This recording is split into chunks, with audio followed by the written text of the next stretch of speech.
Я вот после 9 класса я ушел. Ушли от бабушки и Да, от дедушки? бабушки, дедушки. И прям, когда был голодный, я с мусорки ел. Я вот прям, люди вот оставляли хлеб в парке, да, курт какой-то. Я вот эту кушал. И до сих пор у меня вот этот, знаете, дома, когда остается хлеб старый, позавчерашний хлеб, да, я до сих пор этот хлеб кушаю, потому что я это знаю цену, да, потому что это вкус. Так, я говорю, Руслан, кем ты был и кем ты стал? Я работал, я везде работал. Был грузчиком, техничкой, в магазине полу помыл, да. Я вот сам пытаюсь, слава Аллаху, да, я много чего добился.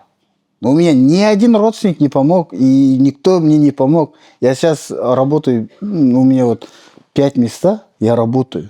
У вас есть сейчас семья, дети? У меня нет, я разведен, у меня дочка есть. Дети? Да, дочка есть, но дочка живет со мной.